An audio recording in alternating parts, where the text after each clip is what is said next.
السلام علیکم ورحمۃ اللہ وبرکاتہ۔ میں ہوں آپ کا میزبان حافظ محمد دانش۔ محترم سامعین و ناظرین، ہمارے دار ارقم یوٹیوب چینل میں آپ کا خیر مقدم ہے۔ جو سوالات کل سے اب تک ہمیں موصول ہوئے ہیں ان کے جوابات کے لیے ہمارے ساتھ موجود ہیں مفتی احمد بن محمد ارشد خان صاحب۔ جی مفتی صاحب، عبدالقادر بھائی غازی آباد سے پوچھتے ہیں، کیا خاتون جانور ذبح کر سکتی ہے؟ بسم اللہ الرحمن الرحیم۔ جی ہاں، عورت بالکل جانور ذبح کر سکتی ہے۔ اگر مسلمان عورت بسم اللہ پڑھ کر جانور ذبح کرے تو اس کا ذبح کیا ہوا جانور بلا شبہ حلال ہے۔ اسی طرح اگر کوئی نابالغ لڑکا سمجھدار ہو اور باشعور ہو، وہ بھی اللہ کا نام لے کر جانور ذبح کرے تو اس کا ذبح کیا ہوا جانور بھی حلال ہوتا ہے۔ مفتی صاحب، ثناء اللہ بھائی بٹلہ سے پوچھتے ہیں، کچھ دنوں کے بعد ہمارے ایک رشتہ دار کے یہاں 40واں ہے، کیا ہم اس میں شریک ہو سکتے ہیں یا نہیں؟ بنیادی طور پر اس بات کو سمجھنے کی ضرورت ہے کہ اسلام میں اپنے مرحوم رشتہ داروں کو ایصال ثواب کے لیے نہ کوئی خاص طریقہ مقرر ہے اور نہ اس کے لیے کوئی خاص دن متعین ہے۔ انسان اور رشتہ دار جب بھی اپنے مرحوم کو ثواب پہنچانا چاہے تو وہ قرآن خوانی کر کے یا یہ کہ غرباء اور فقراء میں صدقہ کر کے ان کو ثواب پہنچا سکتا ہے۔ مذہب اسلام چند رسموں اور رواجوں کا نام نہیں ہے، بلکہ وہ ایک مکمل لائف اسٹائل اور طرز زندگی ہے۔ وہ انسان کو ہر لمحہ رہنمائی کرتا ہے۔ دنیا میں لوگ ایک دوسرے کو مرتبہ دینے کے لیے ایک خاص دن منا کر پورے سال چھٹی کرتے ہیں۔ جیسے سال میں ایک دن مدرس ڈے منایا، اس دن ماں کے اوپر خوب آرٹیکلز لکھے گئے یا لٹریچر چھاپے گئے اور ان کی تعریفوں کے پل باندھے گئے، لیکن پورے سال ان کے حقوق سے لاپرواہی رہی اور ان کی خدمت تک نہیں کی۔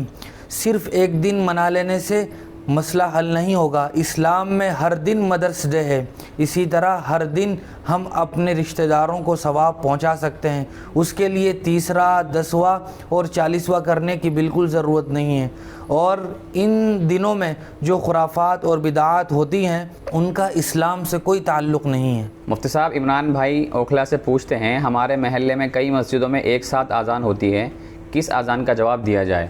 اگر محلے میں کئی مسجدوں میں ایک ہی وقت میں اذان ہوتی ہے تو جس مسجد میں نماز پڑھنے کا ارادہ ہو اس مسجد کی اذان کا جواب دے دیا جائے، کافی ہے۔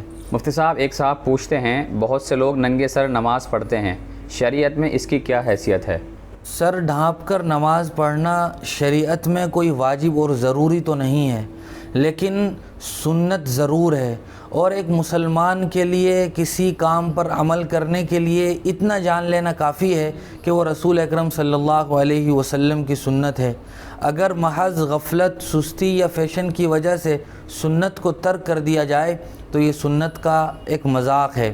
اور ایک شاعر نے کیا ہی خوب کہا ہے، لو کان حبک صادقا لاطعته ان المحب لمن يحب مطیع، کہ اگر تم کسی سے سچی پکی محبت کرتے ہو تو یہ تو دنیا کا اصول ہے کہ ایک چاہنے والا اپنے محبوب کی ہر بات، ہر قول و عمل کی نقل کرتا ہے، لہٰذا رسول پاک صلی اللہ علیہ وسلم کی اس سنت پر عمل کرنا بھی یہ ہماری جانب سے محبت کی ایک بہت بڑی دلیل ہوگی۔ مفتی صاحب، ایک خاتون سوال کرتی ہیں، خواتین کا اذان سے پہلے نماز ادا کرنا کیسا ہے؟ کسی بھی نماز کا وقت شروع ہو جانے کے بعد نماز ادا کر لینا بالکل جائز اور درست ہے۔ اذان یہ عام لوگوں کے لیے اس بات کا اعلان ہے کہ نماز کا وقت شروع ہو چکا ہے اور مسجد میں باجماعت نماز کا اہتمام ہے، تو اس کی وجہ سے لوگ مسجد کی طرف متوجہ ہوتے ہیں اور باجماعت نماز کا اہتمام کرتے ہیں۔ خواتین کو مسجد میں جا کر نماز ادا نہیں کرنی ہے تو جیسے ہی وقت ہوا وہ اپنی نماز ادا کر سکتی ہیں، ان کے لیے اذان کا ہونا ضروری نہیں ہے۔ مفتی صاحب، ایک صاحب ہیں جو پوچھتے ہیں کہ مجھے میت کی نماز جنازہ کی دعا یاد نہیں ہے تو میں کیا پڑھوں؟ ایک مسلمان ہونے کے ناطے ہمیں تمام ضروریات زندگی سے متعلق شرعی معلومات کا اور مسائل کا معلوم ہونا از حد ضروری ہے۔ نماز کے تمام تر ارکان، واجبات، مستحبات اور سنتیں بھی ہمیں معلوم ہونی چاہیے تاکہ عمل کرنا آسان ہو جائے۔ نماز جنازہ سے متعلق دعائیں بھی یاد ہوں تاکہ ان کا پڑھنا آسان ہو۔ لیکن اگر کسی آدمی کو نماز جنازہ کی مشہور دعا اللہم اغفر لحینا و میتنا یاد نہ ہو تو اس کی جگہ احادیث میں اور بھی الفاظ میں دعائیں منقول ہیں۔ اللہم اغفر للمؤمنین والمؤمنات بھی پڑھا جا سکتا ہے۔ مفتی صاحب، ایک صاحب ہیں جو پوچھتے ہیں جس کا بچپن میں عقیقہ نہیں ہوا، کیا بڑے ہونے کے بعد عقیقہ کیا جا سکتا ہے یا نہیں؟ عقیقے کا اصل وقت وہ پیدائش کے بعد 7ویں دن، 14ویں دن یا 21ویں دن ہے، لیکن اگر ان دنوں میں عقیقہ نہیں ہوا اور بڑے ہو کر کوئی آدمی عقیقہ کرنا چاہتا ہے تو وہ کر سکتا ہے، لیکن افضل اور مستحب وقت میں وہ عقیقہ نہیں کہلائے گا کیونکہ مستحب وقت وہ ختم ہو چکا ہے۔ جی بہت بہت شکریہ مفتی صاحب آپ کا۔